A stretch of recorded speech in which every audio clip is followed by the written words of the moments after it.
Hey guys, you're watching GrimTV, and in today's Back for Blood video, I'm going to be showcasing the Reeker variant of the Reekers. It's the melee dominant variant that has no projectiles. I'm going to be showcasing a max defense build for this version of the Reeker, so if you guys enjoy, make sure you stay tuned, like the video, and definitely subscribe for more content like this. Let's go ahead and get right into how to use the Reeker in Back for Blood. When upgrading the defense on the Reeker, it allows you to mitigate damage stacks that are taken to the Reeker. So it basically allows you to ignore damage up to a certain point while you're in there doing melee damage. And the melee damage with the Reeker actually increases over time as the speed of the melees increases as long as you continue to melee. So my best advice would be to get in behind teams, get some melees off. Once they realize that you're behind them, your defense will mitigate the damage that you'll take, allowing you to do more damage before you die.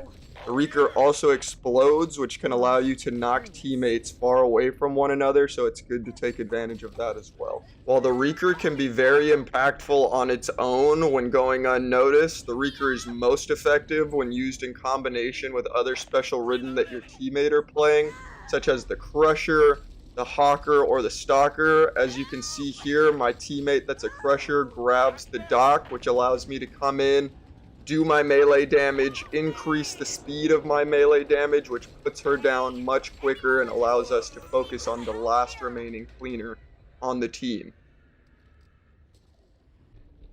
The Reeker can be very effective when used on the edge of the swarm zone to prevent revives, as shown in this clip.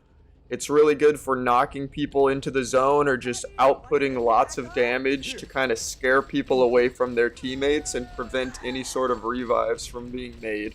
Definitely take advantage of splitting up teams when using the Reeker.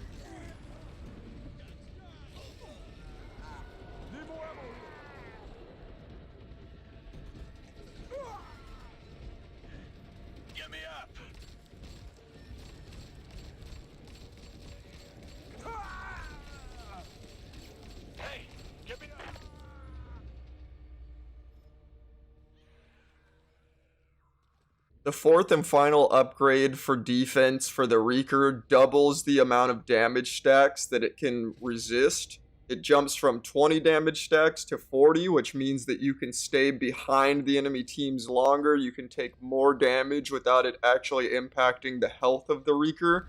Definitely good to try to work up to the upgrade number 4 for the defense. It makes the Reeker stay alive a lot longer, so if you're going into a third round, this is actually huge.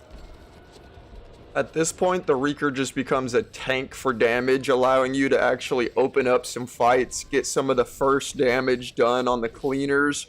You might be able to take a bar or two of their health away, but either way, you're actually able to kick fights off once you're fully upgraded on defense, rather than having to worry about just exploding after 2 or 3 shots. The Reeker becomes very effective when the defense is all the way up. Once the cleaner team is put into a vulnerable position, you're able to continue shaking them up with the extra defense, pushing them off of revives, pushing them towards the edge of maps, pushing them away from one another.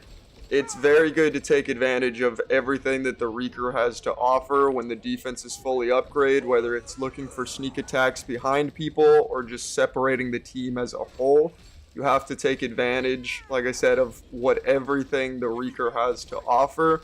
Otherwise, it will seem like you're just trying to melee and not doing a whole lot of damage. This clip here is a great example of how the Reeker's melee sprint can knock cleaners away from one another, as I actually knocked Jim over and off the ledge of the map here, which allows us to separate the rest of the team and get in and deal damage where we need to. Good to take advantage of all the different attacks that the Reeker has available to it. Otherwise, you might be cutting yourself short of some of the opportunities where you can really deal some damage. Thanks again for watching my Reeker Max Defense gameplay with some tips. I hope that you guys enjoyed this video, or at least were entertained. Maybe you learned something. If you did, be sure to like the video and subscribe to this channel if you're interested in more Back for Blood content in the near future. I'm always posting regularly here, so you can definitely stay tuned here for more updates on the game. Thanks again for watching, you guys. Peace.